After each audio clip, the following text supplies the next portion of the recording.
हमारे खुदावंद यीशु की अंजील मुक़द्दस मरकज़ के मुताबिक उसका 9वां बाब 13 से 28 आयत तक। उस वक्त जब यीशु शागिर्दों के पास आया तो उनके गिरदागिर्द एक बड़े हजूम को और फकीरों को उनसे बहस करते देखा, और फौरन सब लोग यीशु को देखकर नहायत हैरान हुए और डरे और उसकी तरफ दौड़कर उसे सलाम किया। तब उसने उनसे पूछा, तुम उनसे क्या बहस करते हो? हजूम में से एक ने उसे जवाब दिया कि ऐ उस्ताद, मैं अपने बेटे को जिसमें गूंगी रूह है तेरे पास लाया था। वो जहाँ उस पर काबू पाती है उसे पटक देती है, और वो कफ भरलाता और दांत पीसता और सूखता जाता है। और मैंने तेरे शागिर्दों से कहा कि वो उसे निकाल दें, मगर वो ना निकाल सके। उसने उनके जवाब में कहा, ए बेइत्तेकाद पुश्त, मैं कब तक तुम्हारे साथ रहूँगा? मैं कब तक तुम्हारी बर्दाश्त करूँगा? उसे मेरे पास लाओ।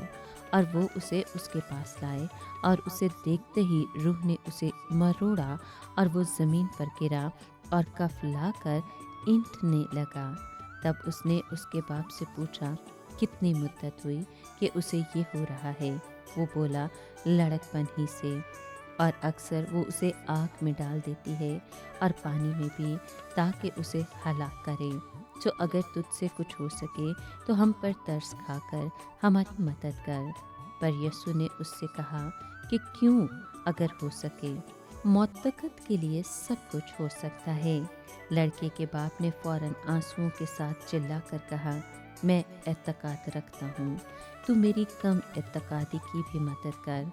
और जब यीशु ने देखा कि हजूम दौड़ दौड़ कर जमा हो रहा है, तो उस नापाक रूह को झिड़क कर उससे कहा, ए गूंगी बहरी रूह, मैं तुझे हुक्म देता हूँ, इसमें से निकल आ और इसमें फिर कभी दाखिल ना हो।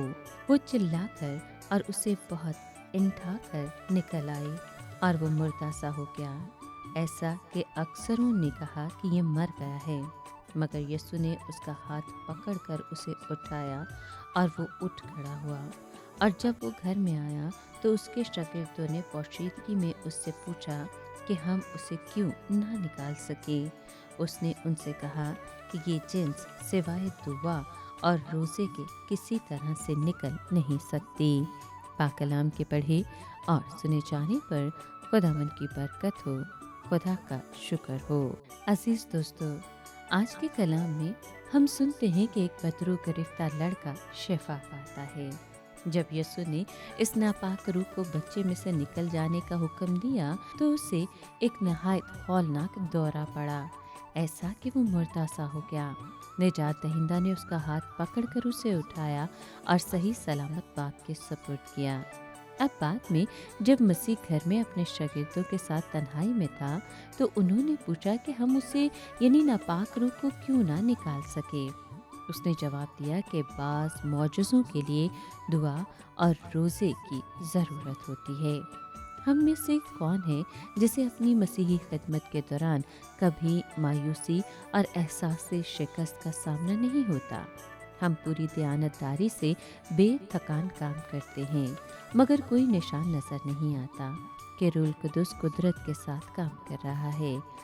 उस वक्त हमें भी निजात दहिंदा के ये अल्फाज याद रखने चाहिए कि बाज़ मौजज़ों के लिए दुआ और रोज़े की ज़रूरत होती है।